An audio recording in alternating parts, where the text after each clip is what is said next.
Cuando los judíos regresan, comienza la cuenta regresiva de las profecías finales de la historia humana. Si los judíos no hubieran regresado, ¿quién va a reconstruir el tercer templo que menciona la Biblia? 2 de Tesalonicenses capítulo 2, Apocalipsis capítulo 11, etcétera, etcétera. Si el pueblo de Dios no hubiera regresado a Israel, ¿a quién iba a perseguir el anticristo? ¿A los tlaxcaltecas? ¿A los aucas? ¿A los aztecas? ¿A quién iba a perseguir el anticristo? Si el pueblo judío no hubiera regresado, no se hubieran cumplido las profecías del Apocalipsis. Hemos estado viendo de qué manera ante los ojos del mundo, ¿verdad?, se encuentra actualmente otra vez en los encabezados del periódico, en los medios de comunicación, el área geográfica del Medio Oriente, tal como la Biblia lo profetizó a través de los profetas hebreos hace miles de años. Ahora bien, los palestinos no son palestinos. El nombre de palestino no existe en la Biblia. Ellos adjudicaron este nombre cuando los judíos regresan en el 48 para declarar Israel un estado libre, soberano e independiente. Estos árabes que estaban ahí en la tierra, ¿verdad? Palestina, acordémonos que fue el nombre que un emperador romano le dio a la tierra de Israel para cambiarle el nombre de Israel. Entonces, Palestina no es un nombre tampoco que está en la Biblia. El nombre es Israel. Entonces, durante muchos, casi todo 10 siglos se comenzó en Palestina, desde Roma, pero es la tierra de Israel. Entonces, este grupo de árabes comenzaron a ser desalojados, o como no les gustó la presencia del regreso de los judíos en el 48, comenzaron a llamarse palestinos porque están ocupando la franja de Gaza. Es una franja que dura que tiene de largo como 50 kilómetros, como 10 kilómetros de ancho, y está junto al mar Mediterráneo, y del lado este tiene Israel. Entonces, este grupo de árabes comenzaron a llamarse palestinos desde 1900, aproximadamente 48, y en el 62, cuando se forma la Organización para la Liberación de Palestina por Yasser Arafat, se adjudicaron oficialmente el nombre de palestinos, pero son árabes. O sea, no existe un grupo, existe Edom, Moab, que son la tierra de Jordania, los cananeos, filisteos, amorreos, etcétera, etcétera, pero no encontramos la palabra Palestina. La palabra Filistea sí, porque lo que es la franja de Gaza es la Filistea geográfica donde habitó Goliat. ¿Se acuerdan de Goliat? Era de Gaza, y los hermanos de Goliat y los gigantes tenían esa zona de la franja de Gaza durante tiempos bíblicos. La sola existencia del Estado de Israel ha sido una fuente constante de irritación para los árabes alrededor. Los árabes han sufrido una serie de derrotas que ya hemos mencionado, 1948, 56, 67, 73, y finalmente se dieron por vencidos y fundaron grupos terroristas, que es mucho más difícil de pelear que contra una nación. Ahorita los judíos, al entrar a Gaza, pues los de Hamas usan el uniforme cuando hacen sus desfiles, pero cuando están en Gaza se visten de civiles para confundirse como civiles, y cuando matan a estos asesinos les llaman víctimas y civiles, y la mayor parte son de Gaza disfrazados de civiles. Qué difícil es pelear con un ejército que no trae un uniforme, porque no sabes quién es quién, y es el dilema que se enfrentan también actualmente los judíos. Después los árabes inventaron la intifada, más bien el grupo terrorista de Hamas. La palabra intifada significa guerra santa, o sea, ellos le llamaban santa porque creían que Alá les había mandado en el Corán rescatar a Israel, era de ellos, y han declarado el exterminio de la raza judía. Y a través de los diferentes medios de comunicación, los árabes esperan demostrar al mundo que que los judíos realmente son los opresores. Y hasta este momento, desde 1948 hasta nuestros días, los judíos nunca han iniciado una guerra. Nunca ellos han sido los agresores. Siempre desde el 48 lo único que han hecho es, y tienen todo el derecho internacional para ello, defenderse. Esto es muy importante porque mientras continúan sonando actualmente los tambores de guerra en esta área conflictiva, los Estados Unidos es la única nación que ha tratado desde 1948, porque Estados Unidos ganó la guerra, la Segunda Guerra Mundial, y obtuvo la supremacía política, económica y militar del mundo desde hace casi 75 años, han tratado de intervenir para que haya paz en el Medio Oriente. ¿Por qué? Porque los Estados Unidos necesitan a la nación de Israel en el Medio Oriente, porque en el Medio Oriente Israel es la única democracia que hay. Es la única que mantiene las tradiciones occidentales, la cultura occidental, que no tienen el Islam como religión y por eso son el objeto del odio de parte de las naciones árabes vecinas. Y además, teniendo Estados Unidos a Israel en el Medio Oriente, de alguna forma están protegiendo y garantizando el petróleo. El día que Estados Unidos caiga, que ya no tarda en suceder, Israel, como dice la Biblia, se van a quedar completamente solos. Y entonces va a venir la guerra de Ezequiel 38, las otras naciones árabes, y se va a convertir el mundo verdaderamente en un caos. Ahora veamos nosotros que esta es la razón de lo que se llama el antisemitismo, que es la oposición o el prejuicio e intolerancia hacia el pueblo judío. Sin embargo, ya también lo vimos, la palabra semita abarca a más grupos étnicos que solamente los judíos. Los judíos son una rama de los semitas, porque cuando hablamos de semitas hablamos de asirios, madianitas, caldeos, moabitas, edomitas, amonitas y los mismos árabes. Desgraciadamente el semitismo debería ser definido como una oposición a todos los semitas, pero no es así, solamente es a los judíos, cuando la misma etimología de la palabra demuestra que no es correcto su uso. Sin embargo, no es la realidad. Han sido los judíos el blanco continuo para el antisemitismo. Hitler nadie puede explicarse, ningún geólogo, antropólogo, sociólogo, psicólogo han podido entender por qué Hitler, teniendo guerra contra Rusia, contra Stalin, contra Inglaterra, Canadá y Estados Unidos, ¿por qué de repente en medio de la guerra Hitler se vuelve contra un pueblo que no tenía nación, no tenía armas, no tenía comida, no tenía absolutamente nada? Era un pueblo étnico que se llamaban los judíos.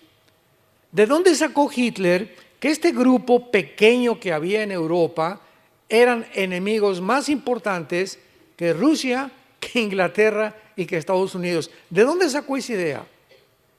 ¿Qué fue el odio que produjo dentro de Hitler volverse a este grupo étnico al grado que se volvió loco e ideó lo que se llama la solución final? Y le mandó, ¿verdad?, a Himmler, al SS, a los grupos de exterminio que él formó, que hicieran campos completamente llenos de, en Auschwitz, ¿verdad?, para poder exterminar, donde agarraban trenes y levántense a todos los judíos de todo lo que encuentren en Alemania, métanlos a los trenes y llévenlos a los campos de concentración. Y los judíos creían que pues iban a estar ahí prisioneros y que no entendían tampoco por qué los llevaban a esos campos. Ahí al llegar a los campos, la mayor parte de ellos se murieron de hambre. Cuando entraron los aliados a Berlín, tanto los de Rusia del lado del este, del norte Inglaterra y del oeste Estados Unidos, llegaron a Berlín, Hitler se suicida con Eva Ben Braun, su esposa. Se matan los dos en su búnker y encuentran a millones de judíos, pero así en los puros huesos. Hay cantidad de fotos de esto. Cuando vayas a Israel, ve al Museo del Holocausto, lo puedes encontrar. Y van a encontrar ustedes también a los millones de judíos que los metían a los hornos, los desnudaban, les decían, se van a bañar, y metían ahí a mujeres, niños grandes, y ya encerrados le abrían el gas y morían asfixiados. Los sacaban y los enterraban como si fueran animales en pozos, tremendos cementerios que hicieron por todo Alemania.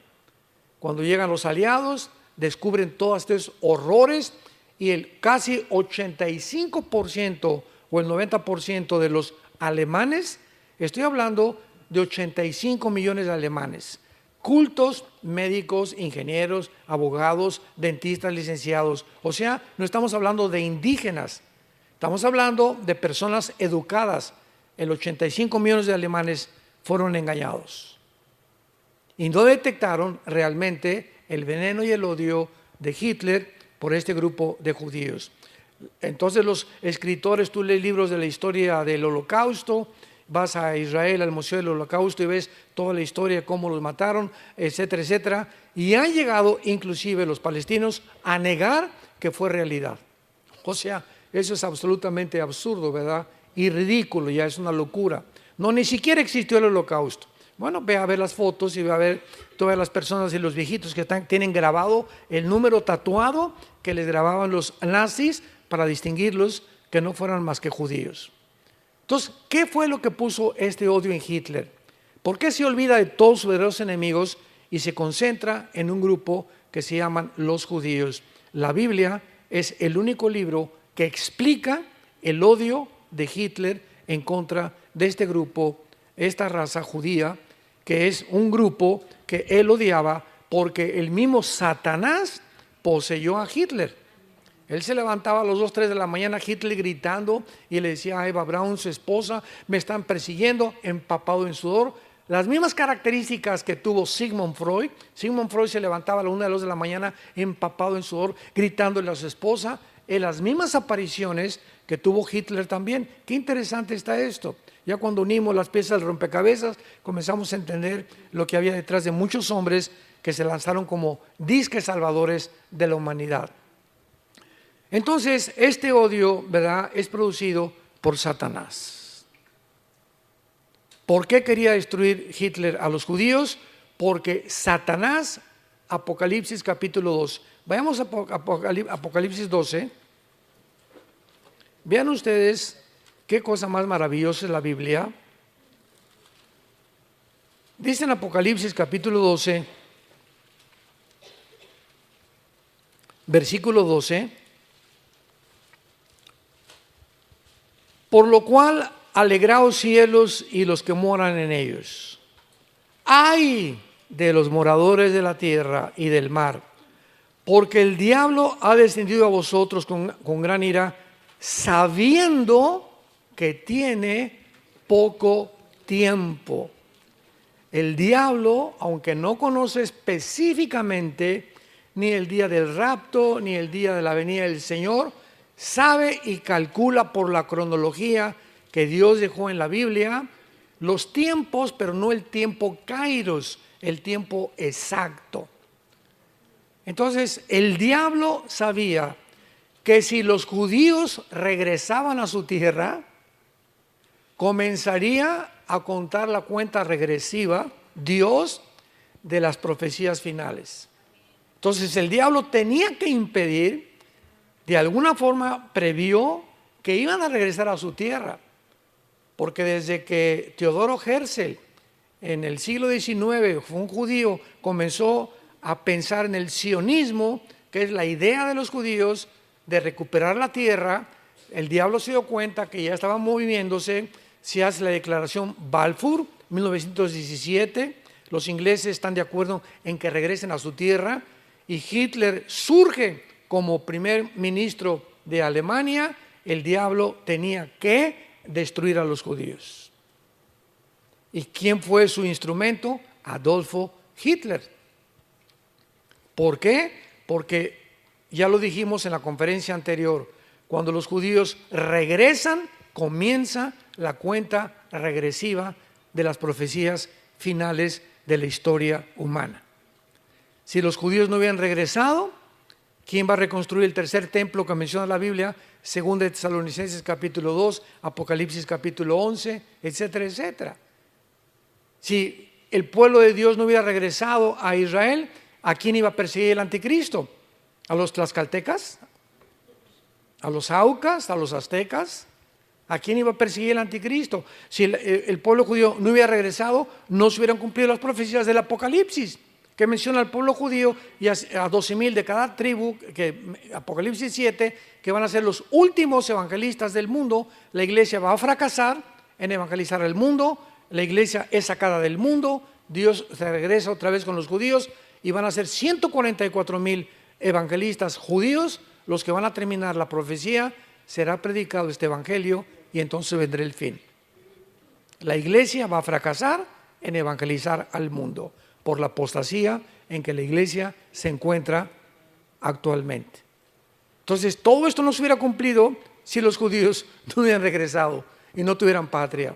Seguirían exiliados, repartidos por todo el mundo. Entonces Hitler fue poseído por un principado satánico con la única idea: mata a este grupo de personas.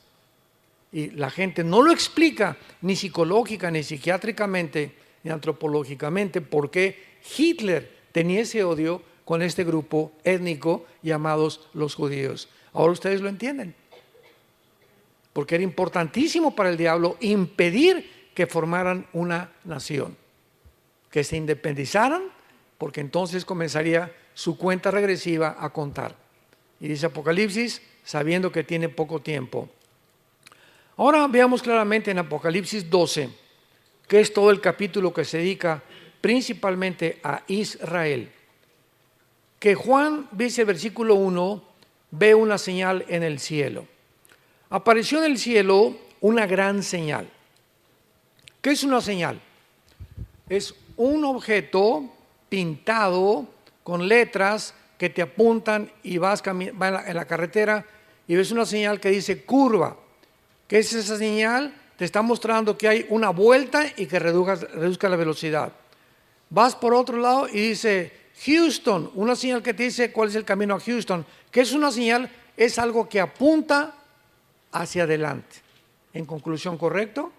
Pueden señales informativas, señales restrictivas, baja la velocidad, señales, hay un hotel, hay una gasolinera. Una señal es algo que apunta hacia adelante. Entonces Juan ve una señal, algo que va a apuntar hacia adelante. Así nos podemos guiar para interpretar la Biblia. ¿Qué es esta señal que apareció? Una mujer vestida del sol, con la luna debajo de sus pies y sobre cabeza una corona de 2 estrellas. Y estando encinta, o sea, una mujer embarazada, clamaba en dolores de parto, en la angustia del alumbramiento. Es triste que los católicos digan que es María. Así la han interpretado ellos. Pero veamos rápidamente, ahorita regresamos a Apocalipsis, Génesis 37, y veamos que esta mujer no representa a María, representa a la nación de Israel. Génesis 37, versículo 9. Soñó otro sueño, está hablando de José, soñó otro sueño y lo contó a sus hermanos diciendo: he aquí que he soñado otro sueño, he aquí que el sol y la luna y 11 estrellas se inclinaban a mí. ¿Se dan cuenta, hermanos, que la Biblia no se interpreta, no es de interpretación privada? Nadie puede venir a la Biblia y pues, me imagino que es esto, y pues yo creo que es esto. O sea, si cada quien tomara una perspectiva diferente o una opinión, pues cuántas habría, ¿verdad? Por eso hay tantas sectas. Pero la Biblia se interpreta a sí misma. Y si tú vienes a Apocalipsis y quieres saber qué son las estrellas, los cuernos, los candeleros, los menorás, tenemos que encontrar dentro de la misma Biblia su interpretación. Entonces aquí José está soñando y dice el versículo 10, y lo contó a su padre y a sus hermanos, y su padre le reprendió y le dijo: ¿qué sueño es este que sueñas? ¿Acaso vendremos yo y tu madre y tus hermanos a postrarnos en tierra delante de ti? Viene Jacob y le interpreta a José el sueño. Israel representa a Jacob y las 12 tribus de Israel. Y lo vamos a ver, regresamos a Apocalipsis y lo vamos a comprobar aquí adelante. Entonces, Juan ve una señal en el cielo de Israel a punto de dar a luz. Y apareció otra señal, un gran dragón escarlata que tenía 7 cabezas y 10 cuernos, y en sus cabezas 7 diademas. Su cola arrastraba la tercera parte de las estrellas del cielo y las arrojó sobre la tierra, y el dragón se paró enfrente de la mujer, acordémonos que está embarazada, que estaba para dar luz, a fin de devorar a su hijo tan pronto como naciera. ¿Recuerdan ustedes que cuando los reyes del oriente llegaron con Herodes, Mateo capítulo 2, Lucas, le preguntaron: ¿dónde está el que va a nacer? Y Herodes se entera de que hay una profecía de que iban a ser el Mesías. Y entonces Herodes, al enterarse de esto, que es lo que representa esta visión, manda matar a todos los niños menores de 2 años en Israel. ¿Se acuerdan? ¿Por qué? Porque el diablo le puso: ya viene el Mesías, van a nacer, maten a todos los niños menores de 2 años. Y se le aparece un ángel a José y a María y les dice: huyan hacia Egipto. Y se van en un burrito José y María embarazada y huyen, ¿verdad? Bueno, nace en Belén Jesucristo y huyen después del nacimiento, porque había órdenes del rey Herodes de matar a todos los niños menores de edad. Ese es el dragón que estaba esperando que naciera Jesús para matarlo. Cuando iba a nacer Moisés, el diablo sabía claramente que vendría un libertador del pueblo de Israel. ¿Y qué hace el faraón? A las parteras de Egipto, Éxodo capítulo 1, maten a todos los niños menores de edad. Vean los intentos satánicos en la Biblia contra el pueblo judío, impidiendo que naciera el Mesías. El odio contra el pueblo judío, y lo mantiene Satanás todavía. Y entonces, ¿qué hace la mamá de Moisés? ¿Verdad? Lo meten en una canastita y lo arrojan al río Nilo, lleno de cocodrilos, el río Nilo, confiando en que Dios iba a hacer algo. Y viene el río, en la corriente del río Nilo, y en el momento que pasa, cuántas coincidencias, ¿verdad? El momento que pasa la canastita con Moisés, la palabra Moisés, Moshe, significa sacado de las aguas. En el momento en que pasa enfrente del jardín donde estaba la hija del faraón bañándose o perfumándose, la ve y agarran la canastilla y la traen a la casa del que ordenó matar a los niños. Y en la casa o en el palacio del que dio la orden de matar a los niños, ahí mismo es educado y es criado el Salvador de Israel, Moisés. Increíble. Todo lo que hace Dios, lo que el mundo busca para el mal, Dios lo convierte muchas veces para el bien. Pero así es toda la historia, ¿verdad? Que vemos en la Biblia, el faraón, luego Amán, en la vida de Esther, la reina, en Persia, Herodes, pero vemos una persecución continua, sangrienta, con un odio impresionante hacia la raza judía. Ahora lo entendemos por qué. Porque a través de ellos vinieron las leyes morales, las leyes higiénicas, las leyes civiles, los mandamientos, el Mesías y la Biblia. Entonces, lógico que detrás de todo esto haya un odio, si es que existe Satanás, para impedir que todas estas cosas las podamos disfrutar como Dios quiere que nosotros lo hagamos. Entonces vemos aquí en el versículo 3 de Apocalipsis 12, que el dragón escarlata, así se le llama al diablo, tenía 7 cabezas y 10 cuernos, de los cuales ahorita no hay tiempo de interpretar eso, y su cola arrastraba a la tercera parte de las estrellas del cielo. Aquí está hablando de la rebelión de Satanás, que no es Satanás. La palabra Satanás es un título, la palabra diablo es un título, su nombre es Lucifer. Lucifer. La palabra Satán en el hebreo significa enemigo, nada más. Y diablo significa acusador, el que acusa a los hermanos. Pero la entidad espiritual es Lucifer, que se llama el portador de la luz. Y Satanás o Lucifer nunca fue un ángel. Él no es un ángel caído, él era querubín. Los querubines, Dios crea a los ángeles, la palabra malak en el hebreo. Ángel significa enviado o mensajero, nada más. Los ángeles son los mensajeros a quienes Dios manda a este planeta desde el tercer cielo a traer mensajes a los hombres. Como Gabriel se le aparece a Daniel, Gabriel fue el que se le apareció a la Virgen María, etcétera, etcétera. Y los querubines es otro rango angelical que están arriba de los ángeles, jefes de los ángeles que están en el trono de Dios. Y arriba del trono de Dios hay otro tipo de criaturas que se llaman serafines, que significan los que arden y los que dicen santo, santo, santo es el nombre del Señor. Isaías capítulo 6 del 1 al 5. Todos los serafines no se mueven de ahí. Los querubines, que era Satanás, él protegía el trono de Dios. Querubín protector está en Ezequiel 28, toda la creación de Lucifer. Y pregunta, ¿por qué se le llama querubín protector si el pecado no había entrado? ¿Por qué Adán en el huerto del Edén le dice Dios, labra y cuida? Esa palabra en el hebreo es protege el huerto del Edén.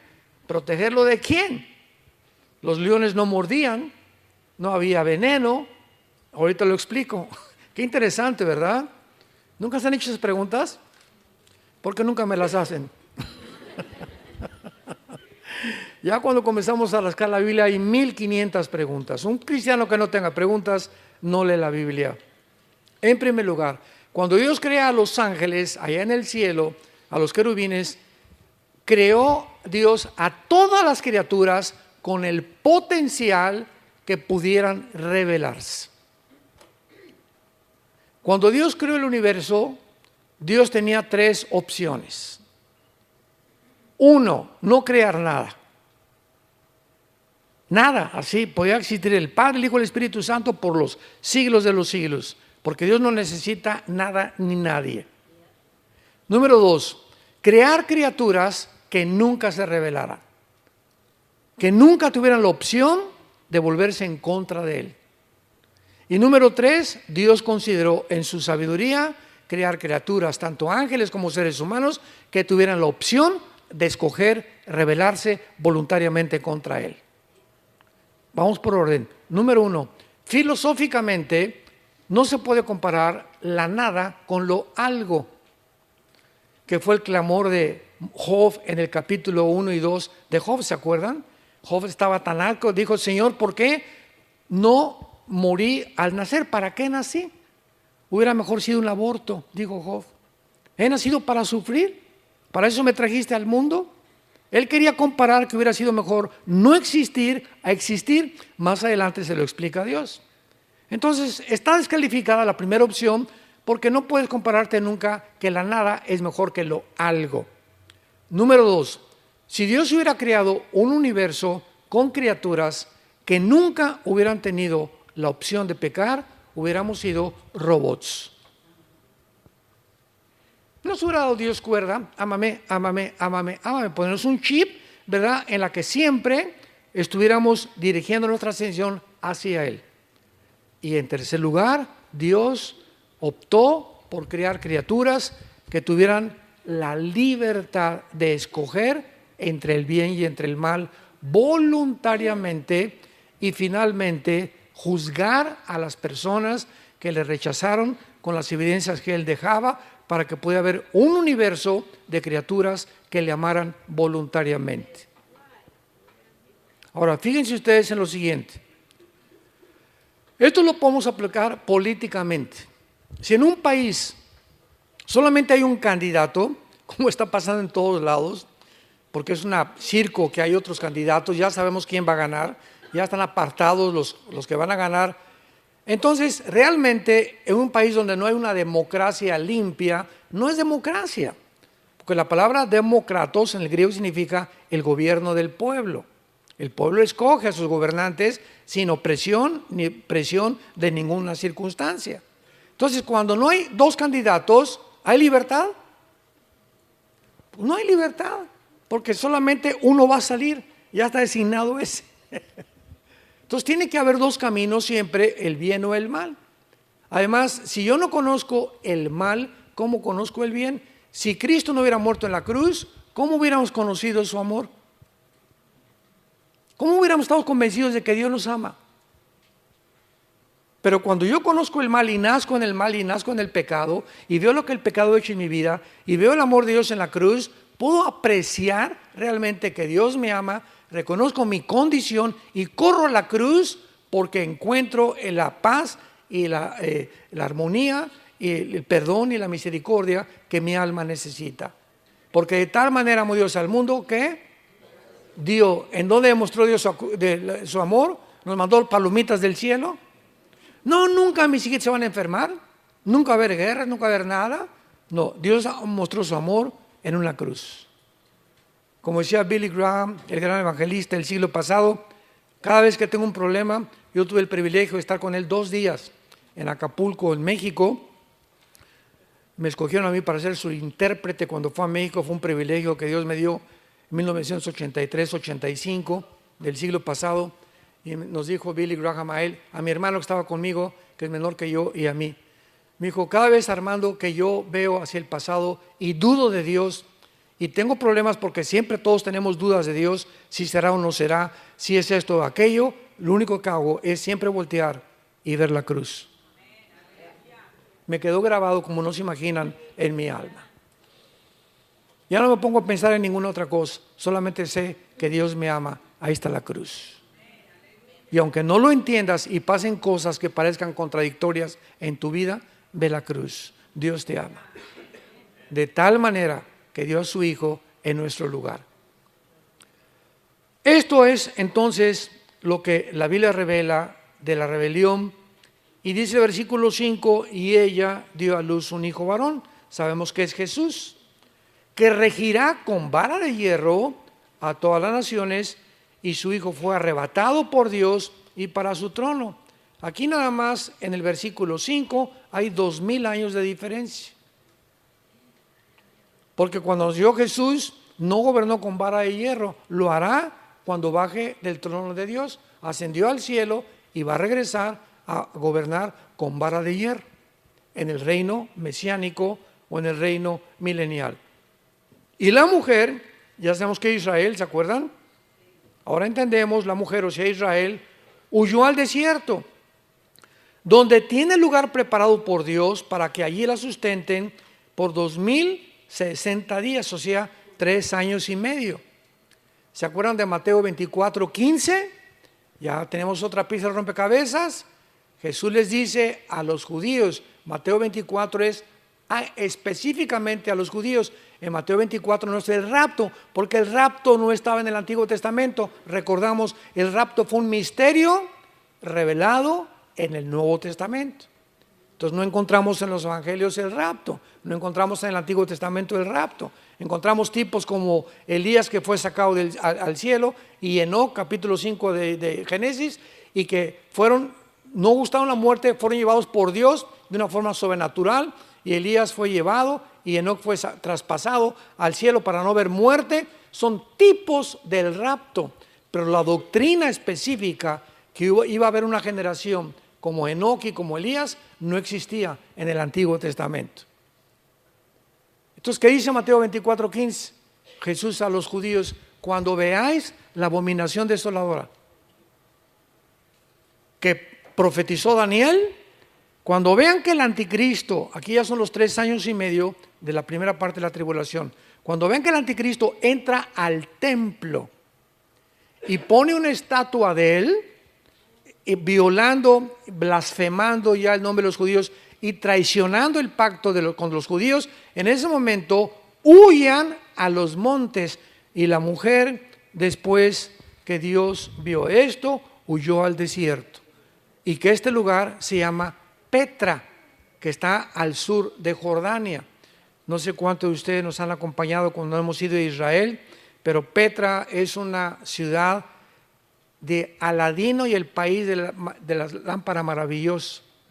O sea, es una ciudad que es un sueño.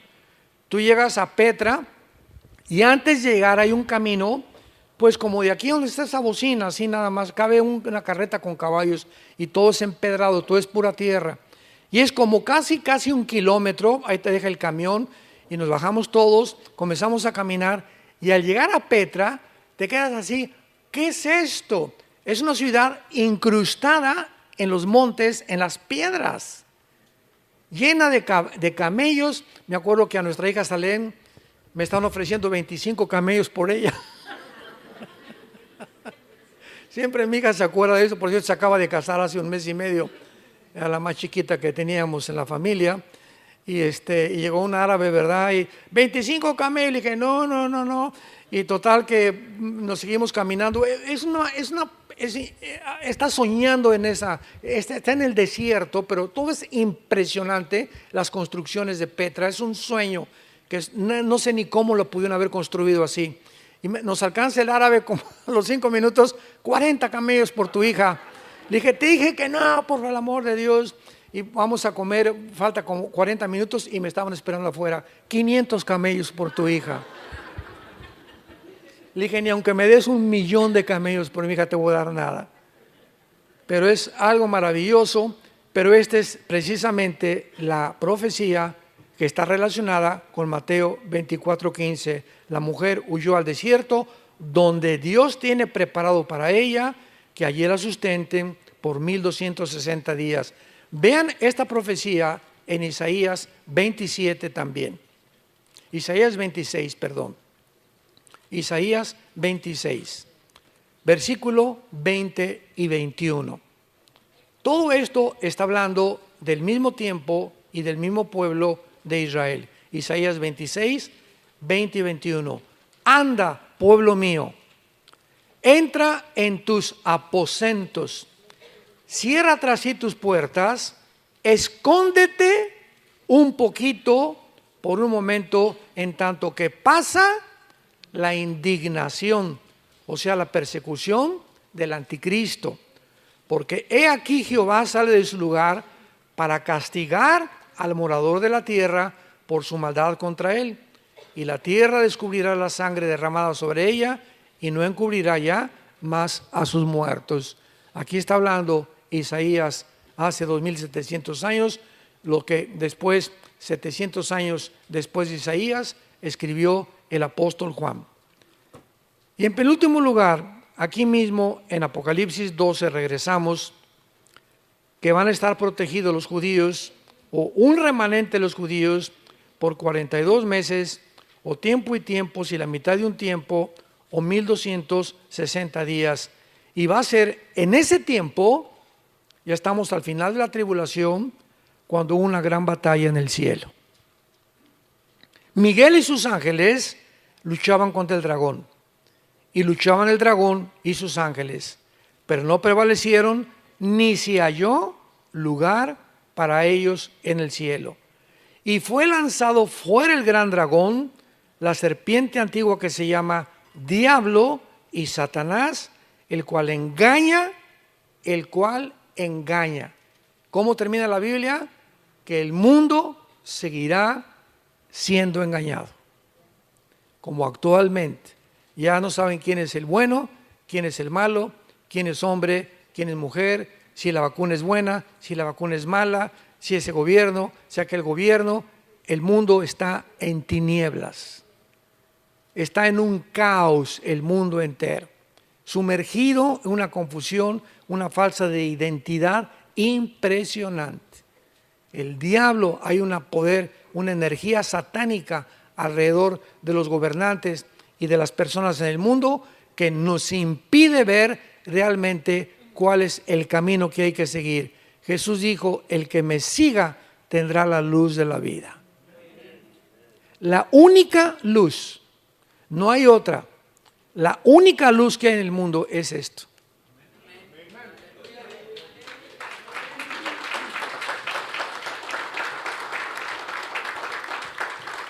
Segunda de Pedro, tenemos la palabra profética más segura, a la cual haríamos bien, más que ahora, más que en este tiempo, a la cual haríamos bien en estar atentos como una antorcha, como la única luz que nos ha dejado Dios, para que podamos realmente permanecer en la luz hasta que el día sea perfecto, hasta la venida de Jesucristo.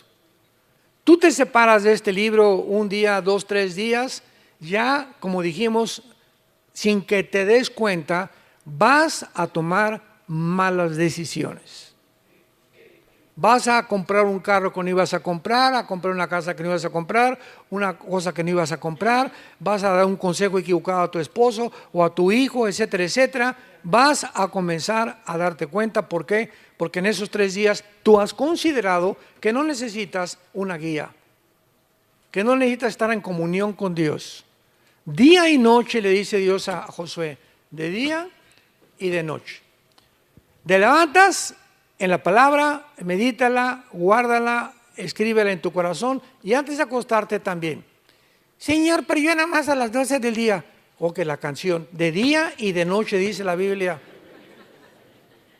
Pero yo nada más a las 5 de la tarde, Señor. O de día y de noche. ¿Qué cabezón eres? Ahora, hay una pregunta y no quiero que nadie levante la mano.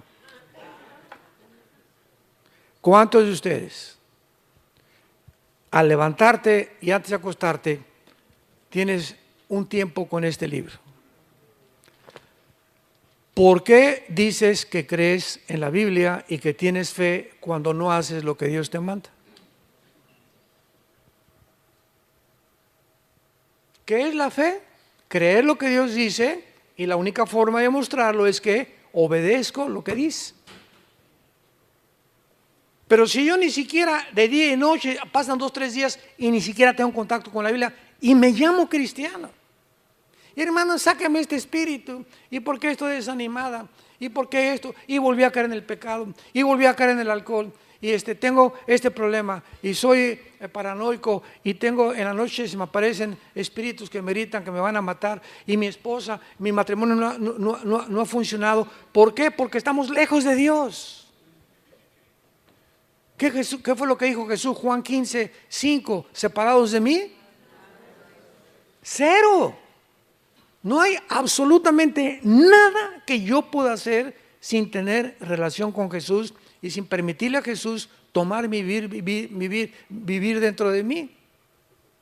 Entonces no, es imposible que tu matrimonio funcione, que tus estudios funcionen, que tu trabajo funcione, porque separados de Él no podemos hacer nada. Porque no lo haces, porque no es cierto que crees.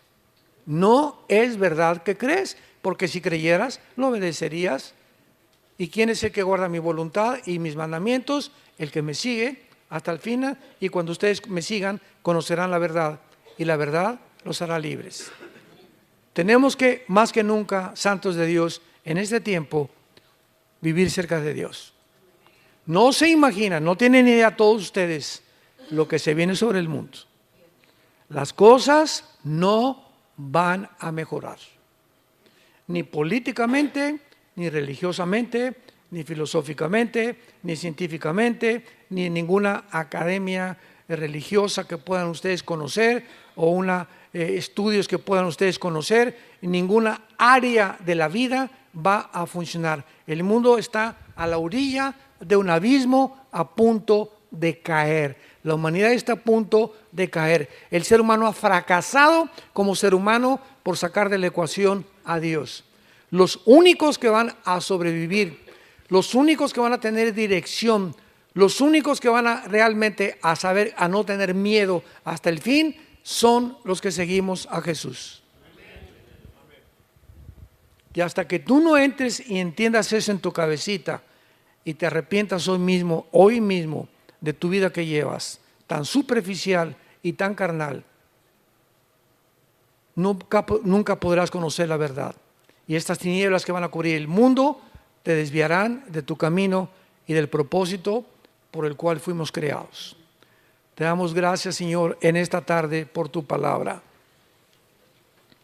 Te damos gracias, Señor, por dejarnos esta luz maravillosa que se llama la Biblia, a la cual hoy más que nunca haríamos bien en estar atentos, como a una antorcha que alumbra en un día oscuro, hasta que el lucero de la mañana salga en nuestros corazones.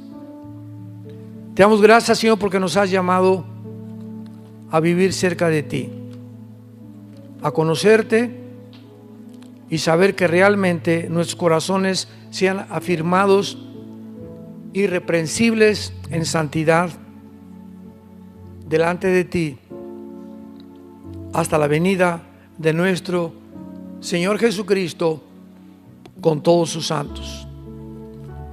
Gracias porque nos has llamado para tener herencia entre los santificados, para conocer la verdad y para que la verdad nos haga libres. Pedimos en oración que el amor de todos ustedes abunde más y más en todo conocimiento, para que siempre aprueben lo mejor, a fin de que sean sinceros e irreprensibles en el día de Jesucristo, llenos de frutos de justicia que son por medio de Jesucristo, para la gloria y la alabanza solamente de nuestro Dios. Oramos que permanezcan firmes en la esperanza a la que todos hemos sido llamados hasta el fin, para que aprueben lo mejor y sean iluminados interiormente con su espíritu, para conocer la altura y la profundidad, la anchura del amor de Cristo que sobrepasa todo entendimiento. En este momento, si hay algo en tu vida, tú lo sabes, porque en este momento el Espíritu Santo está actuando poderosamente en tu corazón. Alguna área en tu vida que has fallado con Dios, arrepiéntete. Pídele perdón en este momento a Dios de tu adulterio, fornicación, robo, deudas que no has pagado, tu falta de generosidad, tu avaricia con el dinero, la forma como estás viviendo solamente para tus intereses y no has entendido que vivir para los demás es el secreto de la felicidad. Jesús nunca vivió para él mismo, sino para servirnos y dar su vida en nuestro lugar. Dile: Señor, te pido perdón por mi vida, me arrepiento con todo mi corazón. Muéstrame en este instante todas esas áreas oscuras de mi vida, esos cuartos en mi vida que no te he permitido entrar, eso que yo creía que eran secretos en mi vida. Tú los conoces y tú no puede haber secretos para ti. Tú conoces todas las cosas de mi vida, no te puedo esconder nada. Escudriñame, Dios, con tu espíritu, porque quiero vivir para ti una vida de santidad irreprensible hasta la venida de Jesús, mi bendito Salvador. Te pedimos, Señor, por Israel. Oramos por los líderes de Israel, que les dé sabiduría para estos dilemas que están enfrentando. Te pedimos por el pueblo palestino que ha sido víctima de un grupo terrorista que los ha atemorizado y usado como escudos, como carne de cañón, para justificar sus fechorías ante el mundo entero. Te pedimos por el presidente de Estados Unidos, Joe Biden. Señor, dale sabiduría. Guárdalo, Señor, y que tomen decisiones que bendigan a tu pueblo. Te pedimos por cada nación del continente americano, por los líderes mundiales, que haya luz, Señor, que puedan ver realmente la realidad y volverse a ti con todo su corazón. porque te lo pedimos y te damos las gracias en el nombre de Jesús. Amén. Hola, ¿sabías que puedes ver este video y otros dentro de nuestro canal de YouTube? Nada más recuerda suscribirte a nuestro canal y activar la campanita para que te puedan llegar las notificaciones cada vez que cargamos un video nuevo y puedas ser el primero en verlo y disfrutar de todo nuestro contenido.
Cuando los judíos regresan, comienza la cuenta regresiva de las profecías finales de la historia humana. Si los judíos no hubieran regresado, ¿quién va a reconstruir el tercer templo que menciona la Biblia? Según de Tesalonicenses capítulo 2, Apocalipsis capítulo 11, etcétera, etcétera. Si el pueblo de Dios no hubiera regresado a Israel, ¿a quién iba a perseguir el anticristo? ¿A los tlaxcaltecas? ¿A los aucas? ¿A los aztecas? ¿A quién iba a perseguir el anticristo?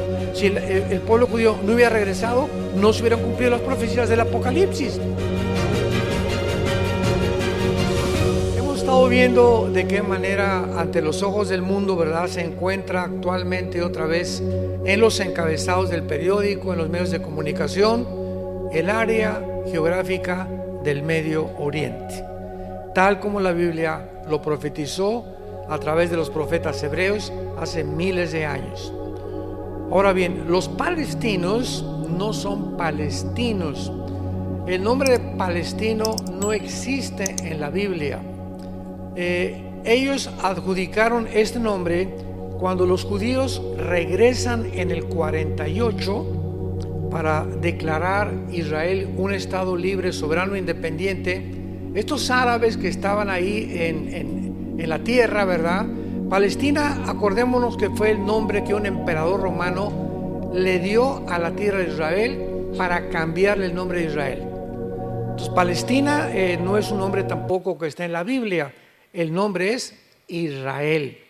Entonces, durante muchos, casi todo 10 siglos se comenzó en Palestina, desde Roma, pero es la tierra de Israel.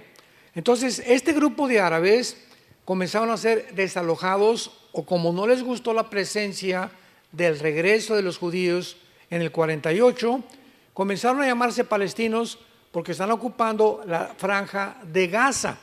Es una franja que dura que tiene de largo como 50 kilómetros, como 10 kilómetros de ancho, y está junto al mar Mediterráneo, y del lado este tiene Israel.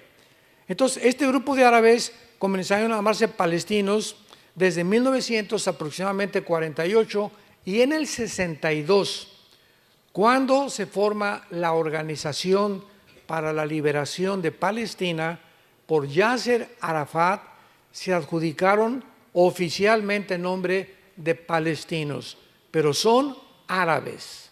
O sea, no existe un grupo, existe Edom, Moab, que son la tierra de Jordania, los cananeos, filisteos, amorreos, etcétera, etcétera, pero no encontramos la palabra Palestina.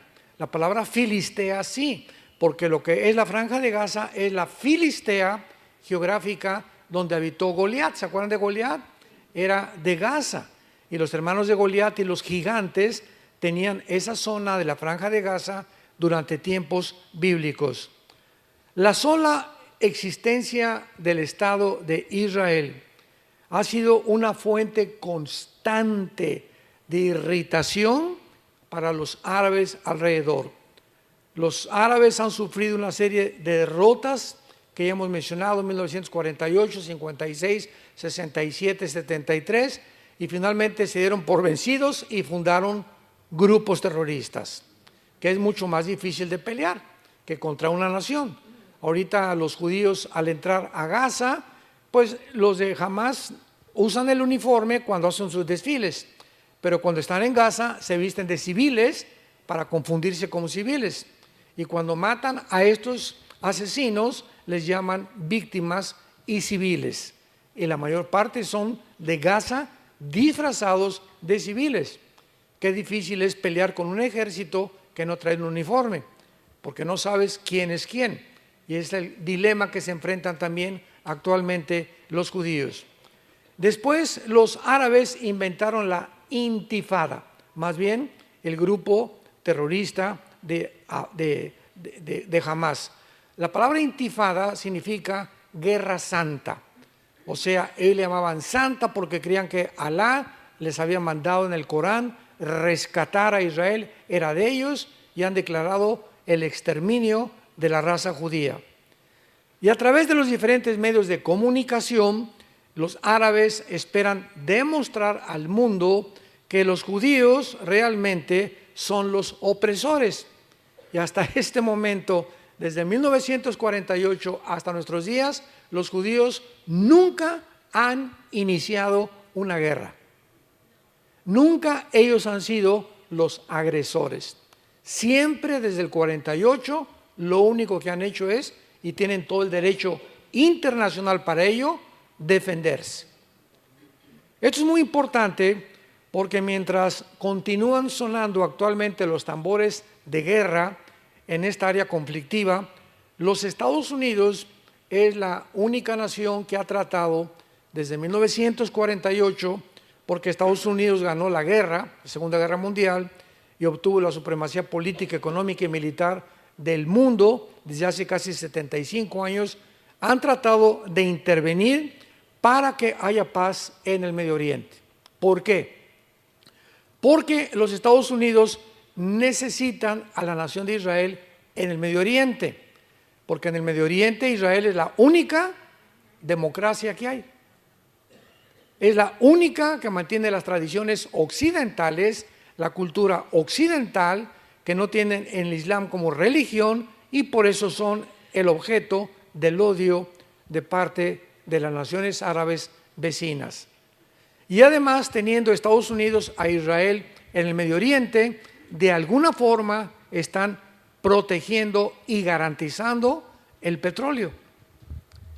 El día que Estados Unidos caiga, que ya no tarda en suceder, Israel, como dice la Biblia,